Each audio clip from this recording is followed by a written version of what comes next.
mungkin boleh diceritakan pada kami, kira-kira apa sih alasan utama berdirinya Universitas Bangka Belitung? Kira-kira hal apa yang terbesit nih saat 17 tahun lalu sampai bertekad bahwa Provinsi Kepulauan Bangka Belitung ini harus memiliki universitas negeri? Tingkat angka partisipasi kasar kita sangatlah rendah. Pada waktu itu saya menghitung malah 9%. Kebayang nggak lah? Naik merayap ke 13%.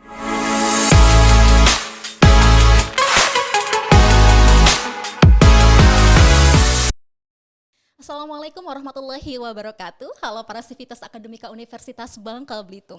Jumpa lagi dengan saya Siti Aisyah, host podcastnya UBB. Dalam rangka Disnatalis Universitas Bangka Belitung yang ke-17, UBB Berkisah kali ini kedatangan tamu yang istimewa. Beliau adalah salah satu tokoh pendiri Universitas Bangka Belitung sekaligus rektor pertama di Universitas Bangka Belitung. Mari kita sambut Bapak Profesor Dr. Bustami Rahman MSc. Selamat datang Prof di studio podcastnya UBB. Terima kasih. Bagaimana kabarnya Prof Bustami? Ya baik, alhamdulillah ya, sehat-sehat aja. Alhamdulillah. Ya. Baik Prof, hari ini kita akan berbincang-bincang mengenai Disnatalisnya UBB, Sweet 17, 17-nya, 17 tahunnya UBB ya Prof. Dulu, kini, dan prospek kedepannya. Prof, terkait dengan 17 tahunnya UBB sebagai bagian dari pendirinya Universitas Bangka Belitung dan juga bagian yang memperjuangkan status UBB dari swasta ke negeri. Boleh diceritakan Prof, perjalanannya UBB ini dilahirkan? Silakan Prof Bustami. Ya, memang panjang ya ceritanya, tetapi kita upayakan sesingkat mungkin, tapi jelas mudah-mudahan gitu ya. Karena kemarin kan 17 tahun kita, tanggal 12 ya kan.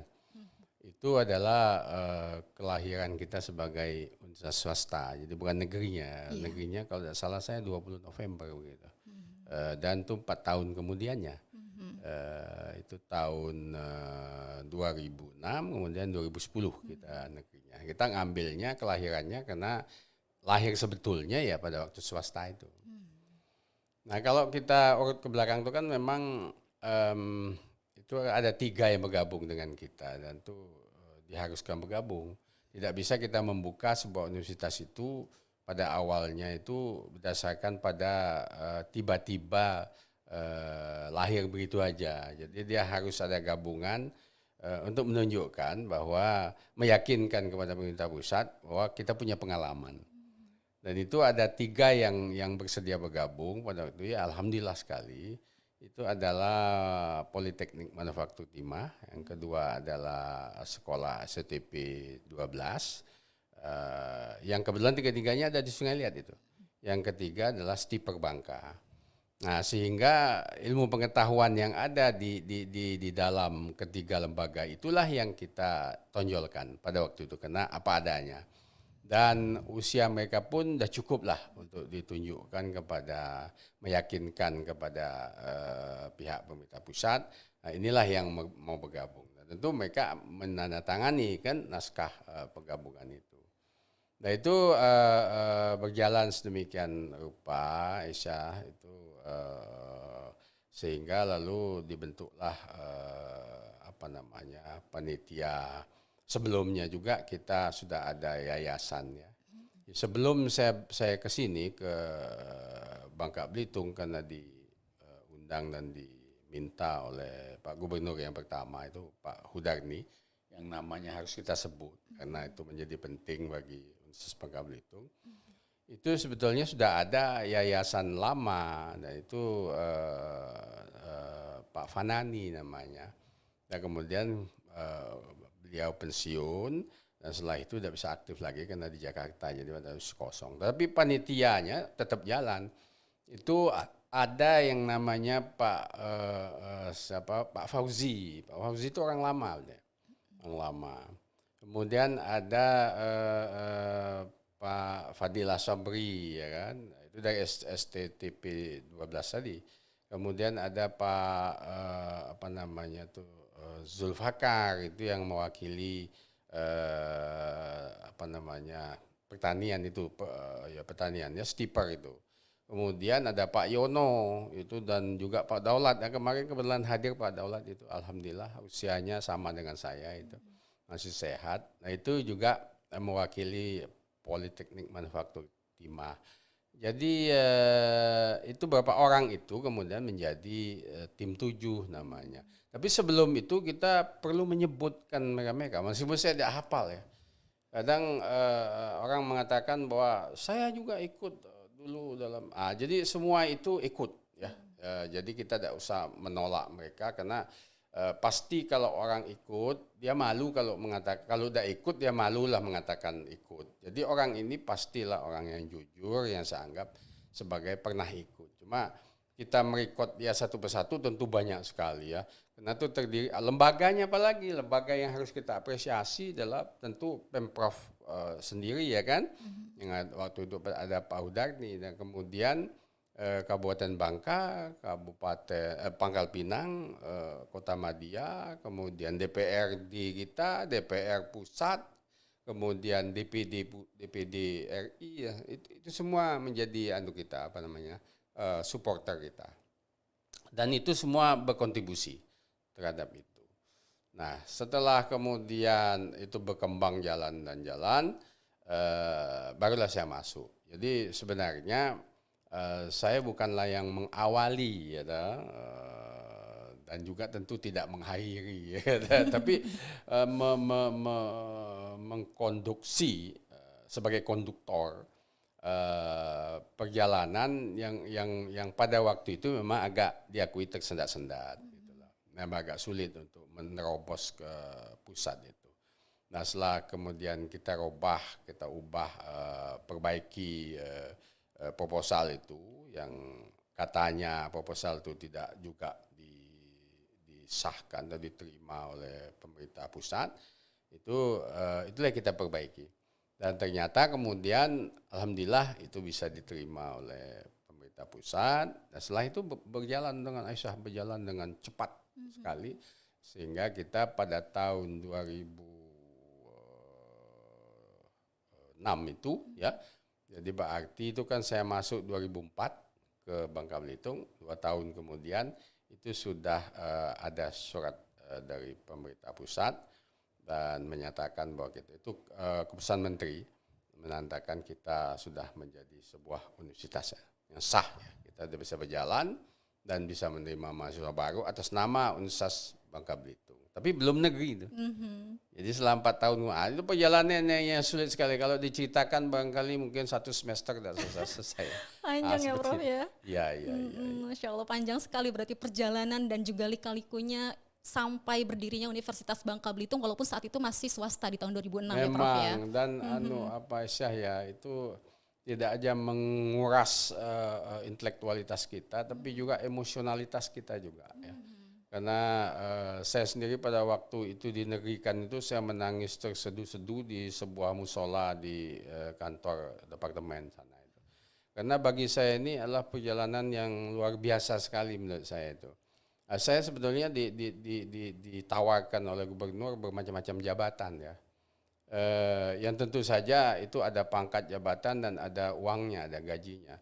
Tapi menjadi ketua yayasan pendidikan Bangka Belitung yang tugasnya mendirikan Universitas Bangka Belitung, saya tidak punya gaji sesen pun. Iya. Jadi dan pekerjaan saya bahkan yang di Jakarta itu saya tinggalkan karena saya menjadi konsultan proyek-proyek Bank Dunia. Dan saya ke sini itu saya pakai gaji saya itu, saya tidak minta Pak Gubernur. Karena saya tahu Gubernur Hudarni baru saja jadi gubernur. Pemerintah provinsi kita baru saja, dari mana duitnya? Bahkan saya kalau ke sini ini mobil yang saya pakai itu dipinjamkan oleh Pak Wali Kota. Di Wali Kota saya kalau ke sini mobil itu sudah parkir di depan hotel. Pokoknya Pak Wali bilang, Pak Zulkarnain Karim dulu. Pokoknya Pak Busami kasih mobil serah dia mau berapa bulan di sini. Jadi saling bantulah. Saling bantu ya. Jadi di Kabupaten Bangka ada Pak Eko. Pak Eko juga membantu kita dalam soal membebaskan tanah ini. Ya, yang dulu tercatat 152 hektar itu tapi dikurangi kemudian setelah perhitungan kembali menjadi 146 lah sahnya kita itu. Dan itu suatu wilayah yang besar karena sebelumnya itu kita berusaha untuk di Air Anyer. Tapi di Air Anyer itu pembebasan tanahnya bermasalah. Dan karena rakyat Balonejog dengan senang hati itu bersedia untuk membebaskan tanahnya dengan harga yang moderat lah ya. Artinya tuh pemerintah kita mampu dan mereka mau menerimanya gitu. Sehingga terbebaskan 146 hektar itu. Itu suatu hal yang luar biasa sekali. Betul, alhamdulillah sekali ya Prof Ya, alhamdulillah. Nah, kita mulai membangunnya kan, membangunnya, dan itu ya makanya kita berterima kasih juga kepada PT Timah, dan tentu pemerintah kita pada waktu juga sedang tidak ada duitnya, dan pada itu kita membutuhkan untuk menunjukkan pada pemerintah pusat bahwa kita mampu untuk membangun kampus kita, tanahnya sudah ada. Itu pemerintah Pemprov itu mengeluarkan 8 miliar rupiah itu untuk uang ini dengan keberanian yang luar biasa, karena pada waktu itu tidak ada slot kan untuk pembangunan itu tidak ada slot. Nah, itulah kita jadikan 2 gedung yang kita sebut bubble 1, bubble 2. Jadi bubble 1 4 miliar, bubble 2 itu 4 miliar. Kemudian ngobrol-ngobrol dengan Dirut Timah, suatu hari saya duduk berdampingan dengan dia makan-makan. Itu saya kasih tahu kita butuh lagi kalau bisa 2 gedung lagi kalau PT Timah bersedia. Oh ya, insya Allah. Kira-kira ada sampai sebulan itu dia sudah ngontak saya. Dia bilang, Pak, udah dikabulkan 8M lagi. Jadi kita buat lagi yang Timah 1, Timah 2. Jadi 4 gedung itulah kita modal kita. Kan? Ini belum ada nih. Lalu rektoratnya di mana? Rektoratnya di mana-mana ya. Salah satunya adalah di kantor wali kota, di belakangnya itu. Yang kedua kita pinjam tiga kalau Sungai Liat sekali, kemudian di Kota Madia itu, kemudian pinjam Timah yang terakhir di depan Semia. Nah itu ya, setelah itu karena memang kita sudah terlalu lama pinjam meminjam dan mungkin jauh juga jaraknya dengan masa mahasiswa, kita beranikan pindah di gedung mana itu yang bawah itu, Fakultas Ekonomi, dekat Fakultas Ekonomi itu. Nah, itu menjadi rektorat kita yang pertama di sini. Aisyah ya. Oke, ternyata banyak kontribusinya ya Prof ya dari berbagai pihak untuk bersinergi saya bersama. Kira saya sangat terharu itu dengan apa. Jadi semangat itu sebetulnya saya menjadi bersemangat itu kan karena mereka itu semangatnya. Karena saya sendiri sebetulnya tidak bersemangat kecuali saya ditunjukkan untuk menjadi pejabat itu saya tidak bersemangat ya. Tetapi begitu ditunjukkan bahwa kami sedang membangun sebuah universitas, itu saya tergerak itu. Jadi sampai Hudarni itu bilang dalam bahasa Bangkanya, beduse kah kalau tidak pulang ke Bangka nih. Karena kami sedang membuat universitas, tapi universitas ini sepertinya maju tak, mundur tak dalam bahasa Bangkanya kan gitu ya. Cobalah kau lihat-lihat Cek, manggilku tuh Cek itu. Jadi saya itu kan seumur lah dengan saya, Hudarni dan Eko itu kan satu umur ya. Karena tuh memang Hudarni kita kenalnya kan kita di Bangka ini. Kalau Eko tuh udah kenal saya di Jogja itu. Saya jadi ketua ISBA, beliau itu masih rakyat saya lah. Jadi begitu saya pulang, saya pula jadi rakyat dia kan gitu. Jadi kita bersahabat baik. Jadi pembebasan tanah, jalan masuk yang ke jalan Double W ini, itu juga pekerjaan dari Kabupaten Bangka. Gitu. Dan janjinya memang pemerintah provinsi lah yang membuat lampu. Lampu itu tidak seperti sekarang sebetulnya. Jadi kebetulan saya berada di podcast ini, saya sampaikan tuh janjinya Pemprov untuk membuat lampu di tengah yang ada tanaman-tanaman itu. Nah, itu dibuat lampunya yang seperti ini. Seperti itu. Sampai sekarang belum. Jadi lampu itu dibuat separuh jalan sini. Ya, jalan sini nggak kena lampunya. Jadi kalau didengar oleh Pemprov itu supaya kena janjinya dulu.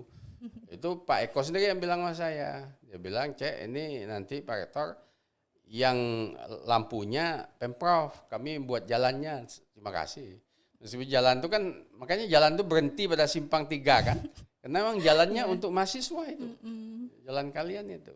Karena dulu banyak sekali yang tabrakan tuh. Yang meninggal dunia kena gelap dan sebagainya itu. Jadi saya bilang sama Pak Eko, tolong dibangun karena udah banyak yang meninggal di sini. Ya, gitu. Saya sendiri yang mengantar jenazahnya itu. Itu kecelakaan. Akhirnya dibangun. Oke.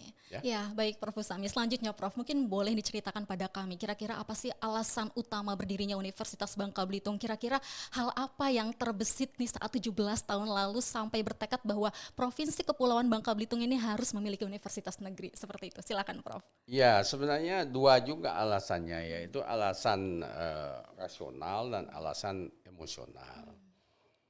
Kalau kita lihat rasionalitasnya, memang kita membutuhkan perguruan tinggi. Pada waktu itu perguruan tinggi kita kan terbatas adanya. Tingkat angka partisipasi kasar kita sangatlah rendah. Pada waktu itu saya menghitung malah 9%. Kebayang nggak lah? Naik merayap ke 13%. Sekarang karena sudah kita banyak membuka program studi baru, jadi meningkat lagi. Kemudian ada swasta juga ikut masuk ke Bangka Belitung, lebih memperkuat lagi, demikian juga Belitung, kemudian juga Bangka, Pangkal Pinang gitu, meningkatkanlah tingkat APK. Tapi kita masih di bawah standar rata-rata nasional. Ini menjadi keprihatinan kita.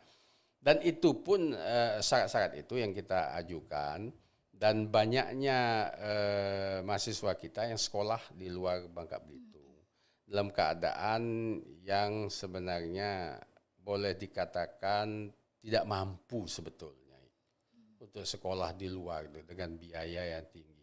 Terutama anak-anak perempuan ini risikonya juga macam-macam. Sehingga itu kita ajukan semula alasan-alasan itu. Dan kita betul-betul belum memiliki universitas negeri atau sekolah tinggi, perguruan tinggi negeri itu belum punya. Dan kita berada di kawasan pinggir yang memerlukan sebenarnya sumber daya yang bagus supaya bisa juga ikut mempertahankan republik ini dari katakanlah ancaman-ancaman, tentu saja ancaman intelektual dari negara-negara luar sebagainya, berkat sumber daya manusianya. Nah, itu diterima oleh mereka. Tapi yang menguatkan lagi, seperti saya katakan pada Aisyah tadi, adalah emosionalitas luar biasa. Jadi orang Bangka Belitung kepengen betul memiliki universitas negeri, itu luar biasa sekali. Nah, kita pada waktu 2006 itu menjadi universitas swasta itu kan saya di demo aja sepanjang 4 tahun itu. Mengapa kita itu kok tidak negeri-negeri? Ya, saya mengatakan pada kita ini sudah negeri. Kenapa? Karena seperti orang menikah itu kan ada ijab kabul tuh. Ada ijab kabul itu di lantai 3-nya Pemprov itu. Harta kita semua saya tandatangan, itu ada fotonya. Itu semua disaksikan oleh orang banyak. Kita sudah ijab kabul, kita mendirikan sebuah universitas. Sebenarnya dengan harta kita sudah diambil oleh pemerintah pusat, kita kan sudah sah menjadi milik pemerintah. Kalau milik pemerintah kan sudah negeri. Masalahnya adalah suratnya itu belum ada. Saya jelas kepada para mahasiswa. Maka terkenal di kalangan mahasiswa, saya katakan bahwa seperti orang menikah itu, kita ini sudah ijab kabul, sudah tanda tangan macam-macam. Cuma surat nikahnya itu yang belum dikasih kita oleh Departemen Agama gitu. Jadi kata mahasiswa, kawin siri ya Pak ya. Bukan kawin siri, ini kawin sungguh-sungguh, cuma suratnya ditahan. Waduh, mereka begendang itu macam-macam. Hingga sejarah itu bisa saya ceritakan pada teman-teman, yang mobil yang saya pakai dulu awal itu, yang Innova hitam itu kan yang mulai mendapatkan BN1 BB itu. Karena plat merah, dulu plat hitam. Sehingga mahasiswa itu mengatakan, Pak ini buktinya kalau Bapak mengatakan sudah negeri tapi kok mobilnya aja masih plat hitam. Nah, saya masuk ke kantor, saya pikir benar juga budak-budak nih kan. Jadi ku telepon Pak Kapolda. Kapolda kebetulan kan teman baik ya. Bahkan istri dia itu pernah menjadi murid saya dulu di Jawa. Jadi saya telepon, "Ada apa Bang? Oh bisa enggak bantu Abang nih?" "Apa Bang?" "Ini gampang aja nih, bikinkan plat merah mobil gue tuh. Mau nomor berapa Bang? Bikinkan BN1 UBB gitu, biar keren gitu." Waduh, UBB-nya itu nggak bisa Bang. Kalau 2 huruf bisa, kalau 3 huruf itu Jakarta Bang. "Oh ya sudah, pilih aja mau UB atau BB." Kalau UB kan bisa Brawijaya. Kau bilang BB saja dah. Itu kebetulan juga yang ujung-ujung itu belum ada di sini, ada B, ada A, ada C kan gitu. B. Saya kasih kepada sopir. Seminggu kemudian datang tuh. di bawah ada kolonel siapa namanya, Kombes Zaidan itu. Bang, udah ada bang. Oh, ini saya bang sudah dicatat di Intel. Bang. Oke, panggil sopir saya. Nah, pasang pakai obeng pasang. Saya panggil mahasiswa kan, ayo datang kumpul di datang mereka. Oh, ya, tuh lihat tuh. Wah, senang menghormat malah foto-foto di depan. Nah itu, jadi saya kira sejarah itu. Ya, kita menandakan bahwa kita diakui sudah. Cuma suratnya belum ada sehingga saya tidak berani untuk mencantumkan pelangnya bahwa Universitas Negeri tidak berani pelangnya. Ya, tapi kita sudah diakui sebagai Universitas Negeri dan itu sah itu, tidak ada masalah, dan itu berjalan. Jadi emosionalitas itu atau emosional feeling itu luar biasa ya. Sehingga saya kira pada waktu makanya saya waktu dikatakan bahwa surat itu saya menunggu 2 minggu di Jakarta itu, sore itu datanglah petugas tergesa-gesa dan mengatakan ke saya itu bahwa sudah ada, kami berlima waktu itu, sudah ada suratnya. Itu saya mencari musola tuh. Saya kira ayahku meninggal pun saya tidak menangis terseduh-seduh kayak begitu. Saking saya merasakan betapa sulitnya untuk memperoleh predikat hanya sebagai Universitas Negeri itu. Itu ya kita rayakan. Ya. Kita bersyukur betul seluruh rakyat Bangka Belitung kita memiliki universitas pertama dan itu negeri. Ya, alhamdulillah. Alhamdulillah. Berarti Prof, antara berdirinya UBB tahun 2006 ya sampai penegrian di tahun 2010, kira-kira apa saja yang disiapkan oleh UBB kala itu, Prof, untuk bertransformasi? Luar biasa sekali karena kita harus menyiapkan kan, dan itu kebetulan saya itu kan ditunjuk oleh teman-teman yang 5 itu menjadi ketua mereka untuk forum itu. Jadi kita royoan lah bersama-sama, dan tuh kalau diceritakan makanya saya bilang enggak habis satu semester. Jadi itu panjang ceritanya ya, itu mungkin teman-teman lain yang bisa ya tim 7 tuh tahulah cerita itu. Ya, saya kira selama 4 tahun itu rasanya seperti berada di kawah candra di muka saja, kita bolak-balik. Saya kalau ke Jakarta itu seminggu bisa 3 kali itu untuk ngurusi benda-benda. Sebentar dipanggil, sebentar perbaikan ini, sebentar perbaikan itu, ya kan? Itu pun belum. Dengan Departemen Keuangan misalnya kita pernah perang ya dalam tanda kutip dengan Departemen Keuangan itu karena mereka mengatakan ini tidak ada uangnya. Dan uang dari mana ini? Apakah uang nenek moyang dan segala macam nyebut begitu tuh, sehingga kita menjadi emosional dan saya kira itu kurang bagus juga saya ceritakan di sini, tapi pada waktu itu saya marah besar kepada Departemen Keuangan tuh, sehingga setelah itu mereka tidak pernah lagi rapat dengan kita-kita. Tetapi itulah yang diinginkan oleh departemen kita atau Kementerian Depdiknas pada waktu itu, supaya membawa saya itu untuk memarahi Departemen Keuangan. Karena yang dia bisik sama saya itu bahwa yang membuat ini menjadi terkendala adalah karena masalah uang saja. Jadi saya bilangkan berapa uang yang sudah dikeluarkan oleh Bangka Belitung. Ini suatu hal yang emosional saja terus terang, karena saya juga tidak ngitung berapa besarnya, ya dak. Tapi hitunglah sendiri, saya bilang, selama masa penjajahan Belanda dulu, VOC dulu sampai sekarang Jakarta makan Batavia itu makan berapa dari Bangka Belitung, timahnya itu aja. Coba dihitung itu. Nah, sekarang saya minta misalnya katakan 11-12 miliar untuk pembangunan Universitas Bangka Belitung, kok dibilang duitnya dari mana? Ya carilah, aku bilang mana saya tahu, gitu kan. Jadi ikut marah juga ya kawan-kawan rektor-rektor yang lain itu. Jadi sejak itu saya katakan juga ke mereka, jadi kalau misalnya Anda bertahan seperti itu, udahlah tolong berikan alamat rumahnya bapak-bapak aja, nanti saya biar suruh mahasiswaku pergi ke rumah Anda, biar demo di depan rumahnya. Akhirnya mereka ya berhasil. Jadi cara-cara seperti itu kadang-kadang kupikir di Indonesia ini, Masya Allah ya. Artinya harus ada seperti itu, kan tidak perlu sebetulnya. Nah, jadi itu perjalanan itu panjang ya saya kalau diceritakan macam-macam. Itu belum dari awalnya. Saya terharu kemarin sampai mau menetes air mata saya mendengar lagu dinyanyikan dengan apa namanya gaya yang berbeda. Itu kan sebenarnya himne. Dan himne yang kita buat itu adalah hasil kita bersama. Jadi kita duduk di FGD itu orang 7 beserta dengan pencipta lagu. Dan tuh pencipta lagu mendengarkan dari kita apa yang diinginkan oleh Pak Rektor ini, ketua yayasan waktu itu masih ketua Iya. yayasan, itu yang diinginkan oleh kelompok dari UBB ini seperti apa maunya.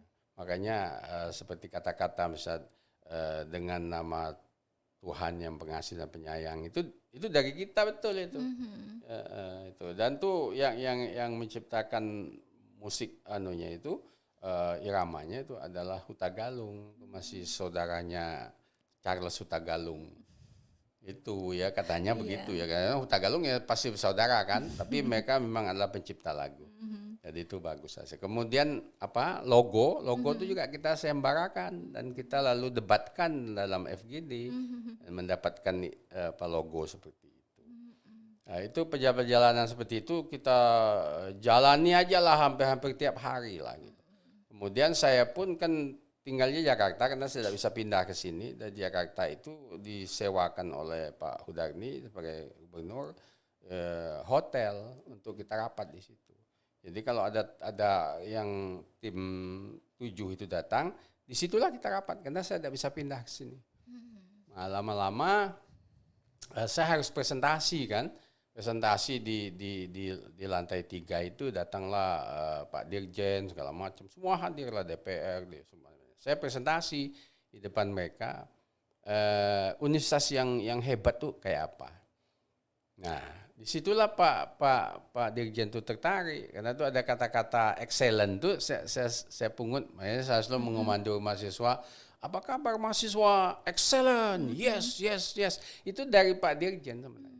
Nah setelah saya presentasi, Pak Dirjennya turun, saya turun, duduk samping dia bilang mas saya excellent Pak.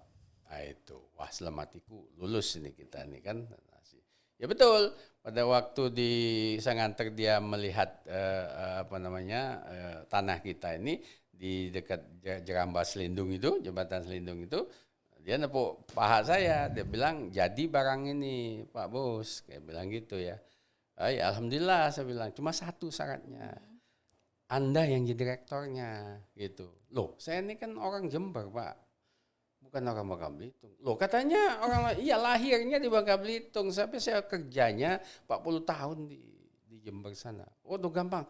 Telepon Pak Rektornya. Pak Rektor, saya sekarang dengan Pak Busami. Loh, Pak Busami Rahman ya? Iya, ini kami sedang membuat universitas. Saya minta tolong supaya Pak Busami, saya membuat universitas ini, Pak Busami rektornya. Oh Pak, saya masih, karena dibuka ya. Kami masih perlu Pak Busami. Sudahlah, di sana sudah banyak doktornya, sini masih belum ada doktor, beliau ini harus perlu untuk jadikan rektor. Syaratnya itu seperti itu. Oh ya siap. Itu aja modal itu. Saya itu menjadi rektor, tidak dipilih, tidak ditunjuk aja. Nah setelah itu tidak bisa lagi saya. Untuk kembali ke Jember itu tidak bisa lagi lah. Jadi akhirnya rumah dijual, kalau dijual kan kayaknya beli tanah sini ya kita udahlah tinggal di sini aja akhir hidup kita itu ya. Makanya saya berterima kasih kepada Aisyah dan Rio dan teman-teman mengundang saya di sini karena mungkin apa yang saya ucapkan ini tidak perlulah mengundang saya tahun-tahun depan. Saya pun usianya kan semakin tua, memori pun semakin berkurang ya. Jadi apa yang kita rekam pada hari ini nanti diputar lagi aja tahun depan putar lagi aja. Dan itu kan ada di dalam tersimpan di dalam YouTube. Jadi bisa ditonton kapan saja ya nggak? Nggak, Prof. Baik. Ya, Prof. Mungkin selanjutnya ya terkait dengan excellent yang Prof tadi sampaikan. Ya. Universitas Bangka Belitung kan memiliki tagline unggul membangun peradaban begitu. Nah, kira-kira ada doa dan harapan apa yang tersirat di dalam tagline pertanyaan tersebut? yang bagus. Karena itulah yang membuat kita barangkali cepat diterima oleh Pak Dirjen itu. Kebetulan Pak Profesor Satrio itu punya pikiran yang cocok lah dengan saya bagaimana membangun. Karena bagi saya tidak malu-malu bilang ke Pak Dirjen bahwa saya ini kan orang lama di Jawa. Saya sudah mengajar di mana-mana. Saya lulusan Universitas Gadjah Mada. S2 saya memang di luar negeri. S3 saya separuh di luar negeri, separuh tapi di Gadjah Mada juga. Kemudian saya mengajar di Jawa. Saya mengajar Jawa Timur itu seluruh Jawa Timur itu sudah saya. Mulai dari UNER-nya saya ngajari juga. Membimbing skripsi mereka. Kemudian di Untak Surabaya, sampai ke NTB sana. Bali itu sudah udah jejak kaki saya lah. Jadi saya udah tahu lah apa keunggulan Jawa dan apa kekurangan Jawa. Karena itu saya membuat tulisan itu, masukkan ke dalam yang disebut visi misi itu, bahwa Jawa itu menjadi halaman belakang, jadi backyard dari UBB. Ya front yard kita kemana?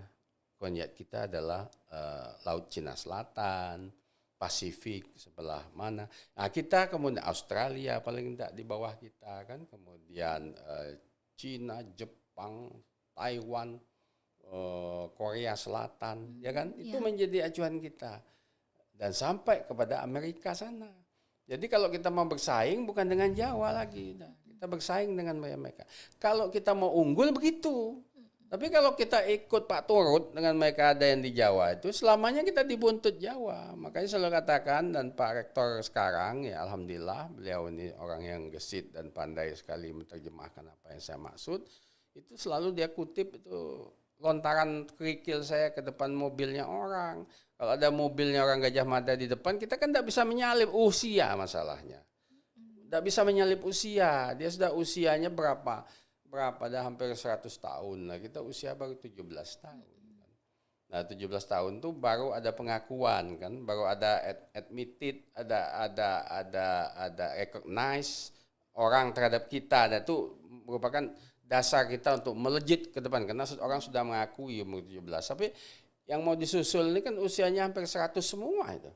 Nah, jadi kita lontarkan apa ke depan? Misalnya dalam kemarin disebutkan beberapa keunggulan kita yang sudah dari sekian ribu universitas, apa saya lupa, sudah tingkat berapa, 100 berapa atau 200 berapa. Itu suatu hal yang kita pernah mendapatkan peneliti muda terbaik seluruh Indonesia. Itu lontaran kerikil kecil ke depan mereka.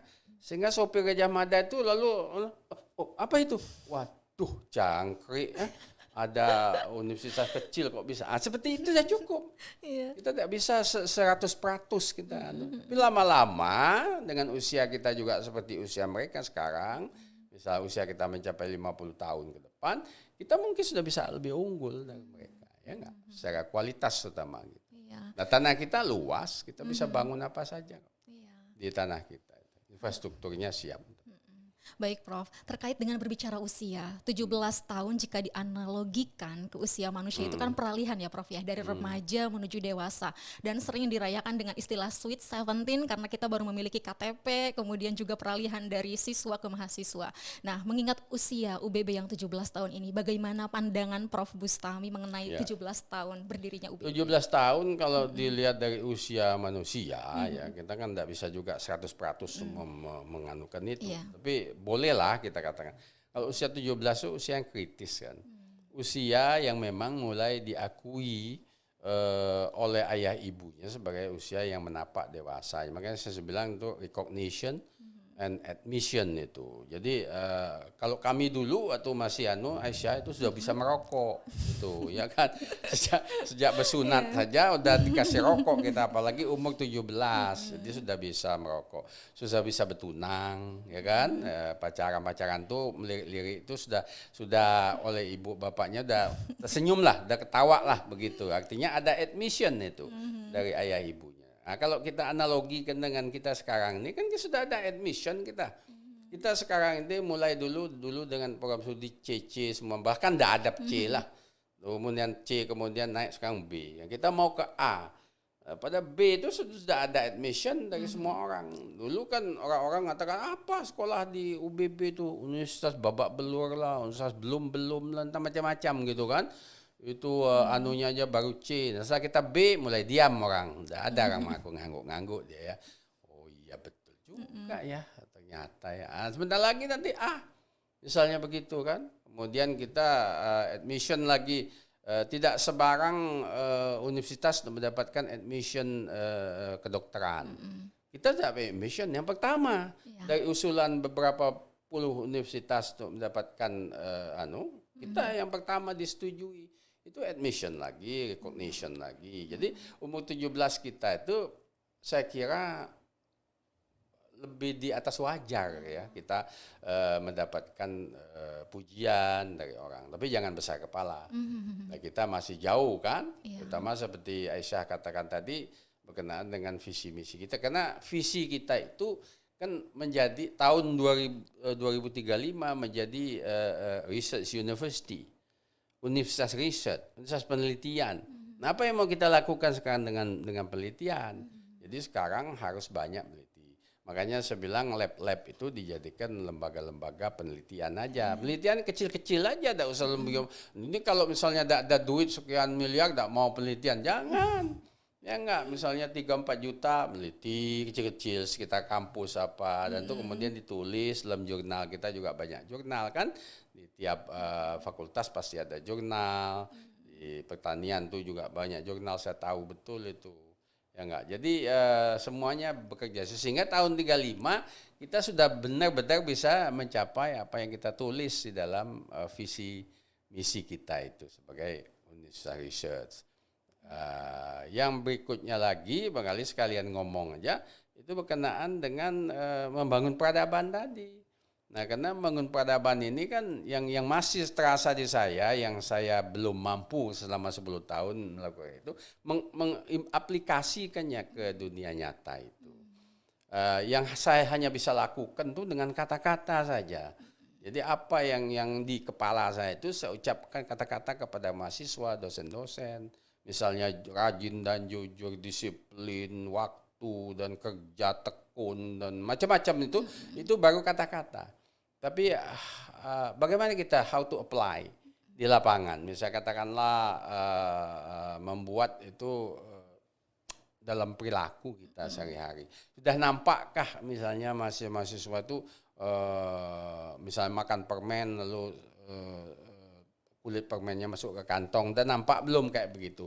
Dosen-dosen yang tidak lagi merokok barangkali mungkin sudah tidak ada lagi. Dulu masih banyak. Ya, artinya kalau tidak merokok dia tidak bisa mengajar karena bukan karena apa, karena ilmunya katanya tidak keluar kalau tidak melihat asap itu. Nah ini saya bilang lebih baik ngerokok aja di hutan sana, kan banyak kita hutan duduk-duduk di sana. Nah, aplikasi itu barangkali yang memang perlu. Mungkin di podcast kita ini ada kata-kata itu. Jadi bisa dilihat oleh orang, wah ini slogan itu penting. Dan itu di dalam ilmu komunikasi kalau kita selalu ucapkan itu akan membuat sikap kita berubah. Gitu ya. Jadi seorang ayah juga kalau di meja makan selalu ucapkan hal yang sama, itu anak-anak ingat. Saya sendiri kan dapat rajin dan jujur itu kan dari ayah saya.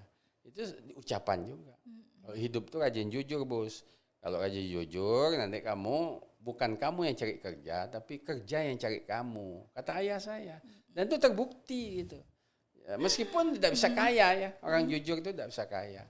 Nah itu. Tapi tidak apa-apa. Cukup. Iya. Ya, alhamdulillah, alhamdulillah. Ya. Ya, baik Prof.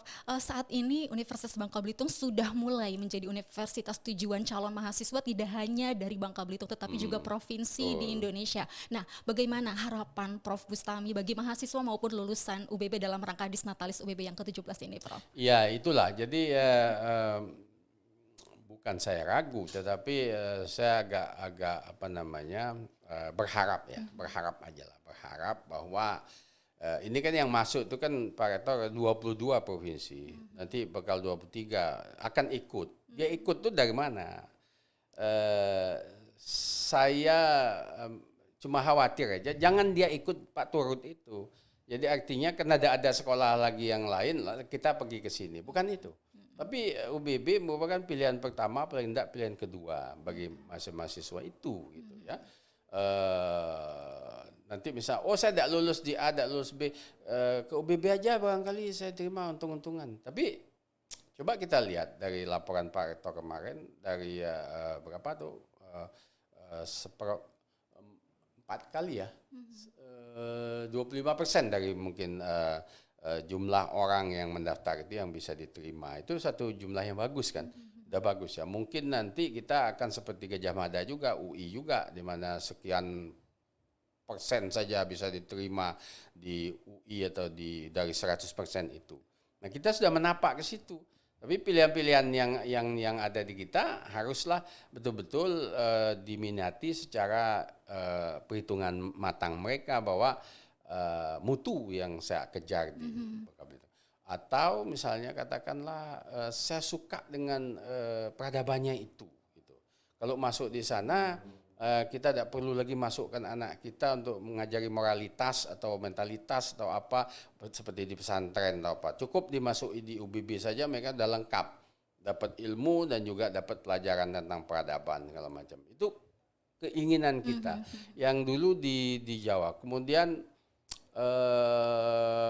politik praktis itu tidak boleh ada di kampus UBB itu karena pengalaman saya itu merusak apa namanya pola kultur akademik di dalam kampus itu tidak boleh ada. Gitu. Oke, baik Prof. Bustami. Mungkin ini pertanyaan terakhir ya, sekaligus closing statement dari Prof. Bustami terkait dengan harapan Prof. Bustami untuk Universitas Bangka Belitung ke depannya dan juga mungkin boleh disampaikan pesan-pesan dan nasihat bagi seluruh sivitas akademika Universitas Bangka Belitung. Silakan Prof. bisa sambil lihat ya, kamera. banyak hal yang memang ingin saya sampaikan tapi Pak Rektor kita ini sudah mengerti apa dalam pikiran saya itu. Karena kita juga menginginkan pertama lah fisikal ya. Physically kan kampus kita kan 146 hektar itu. Tetapi yang baru kita bisa utilisasi kan berapa persen ya. Jadi masih banyak yang belum dibangun.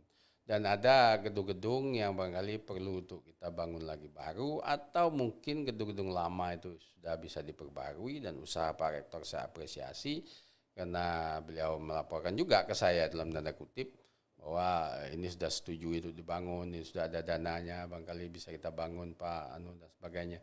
Jadi saya optimistis itu bisa berjalan lah ya, perlahan-lahan dan harapan saya para mahasiswa tentu melihat tuh ke depan, ke masa depan, tidak lagi ke masa lalu. Kita akan berusaha supaya kampus kita menjadi betul-betul camp bagi mahasiswa. Saya dulu mengatakan kepada mahasiswa, kampus itu berbeda dengan sekolah biasa. Kalau sekolah biasa kita masuk tank, kita keluar pulang, kita apa. Kalau di sini semua kegiatan ada di kampus. Oleh karena semua kegiatan di kampus itu harus based on pada fasilitas yang ada di kampus, infrastrukturnya harus lengkap. Maka saya katakan tidak hanya sarana olahraga yang ada, sarana hiburan seperti bioskop dengan putar film-film yang bagus, kolam renang, apa segala macam tuh, mall-mall dan bahkan tempat belanja seperti misalnya Pizza Hut, cabangnya ada di sini, ya kan bukan Donald Trump ya, apa namanya tuh, McDonald ya, itu ada di McDonald. sini, ya tak? Nah, semua tuh bisa kita buat. Demikian juga tidak perlu lagi ke bank juga suruh buka cabang-cabang di sini. Jadi itu merupakan satu kampung. Jadi camp itu sebenarnya lah kehidupannya ya dari tempat asrama menuju ke kampus kuliah, menuju ke kelas dia kuliah. Dari kelas dia menuju pustakaan, dari pustakaan dia menuju ke kantin. Dari kantin dia boleh ke taman bermain gitar, boleh di situ dengan laptopnya di situ. Kemudian sore dia berolahraga, dia berenang, semuanya ada di dalam kampus itu. Malam dia nonton ramai-ramai dengan kawan, ada film bagus yang pendidik. Kita pilih supaya selektif kan, film tidak seberang film masuk ke sini. Nah, begitu. Itu gambaran kita ke masa depan yang juga saya gambarkan kepada Pak Dirjen waktu itu. Kampus yang sebenarnya itu maknanya. Bukan lalu habis selesai pulang, duduklah tengah-tengah minum kopi di kosnya ya dah. Main gitar sendiri segala macam. Enggak ada itu lagi. Jadi bagaimana Pak nanti kos-kosan. Nah, kita hybrid. Jadi anak yang usia awal masuk sampai semester 5 dia wajibkan tinggal di asrama. Lalu anak yang semester atas dia tidak di asrama lagi, kita tidak boleh sama dia, bisa tinggal di kos-kos. Jadi sehingga kos tetap menerima. Karena jumlah kita ini dengan jumlah kita yang hanya jumlah 7.000, 6.000 ke atas sampai 7.000 sekarang ada, sudah susah orang dapat kos. Tapi nanti kalau sudah 20.000, di mana coba kalau kita tidak bikin asrama, bikin apa? Samping itu kita bisa bikin hotel juga nanti untuk dapatkan hasil. Jadi nanti orang-orang yang siapa-siapa, kan sini kan dekat pantai tuh, pantai-pantai. Kalau orang-orang mau berdharma wisata dari kota-kota lain bisa nginep di sini, tidak usah jauh-jauh ya kan. Jadi kita bikin juga hotel-hotel yang cukup bagus dan indah dan bersih untuk mereka ada wisata. Untuk dapatkan dana karena kita bentar lagi akan BLU. Rektor bilang begitu. Setelah BLU jadi PTBH kita. Jadi dana-dana sudah harus kita anukan sendiri ya, cari sendiri dan dikelola sendiri kita. Nah, itu saya kira harus memang cerdas dan pandai dan rajin lah. Dan selain jujur tadi ya, kita menangani universitas kita. Mudah-mudahan di masa depan ini semua apa yang saya sampaikan itu dan saya optimis bisa tercapai. Ya, Amin. insya Allah ya. Amin, amin. Baik Prof. Bustami, terima kasih banyak untuk bincang-bincangnya Prof. Bustami. Insya Allah Sama-sama. menjadi pengingat untuk kami terkait dengan sejarah Universitas Bangka Ya. Belitung itu seperti apa dan harapan-harapannya mudah-mudahan insya Allah tercapai dalam waktu Ya, dekat ya ini. memang belum Ya. semua, tapi saya Ya. bilang tadi tidak cukup waktu untuk hanya Betul. beberapa menit kita bicara gitu ya. Tapi terima kasih banyak sudah Baik. mengundang saya. Mudah-mudahan kasih ini juga.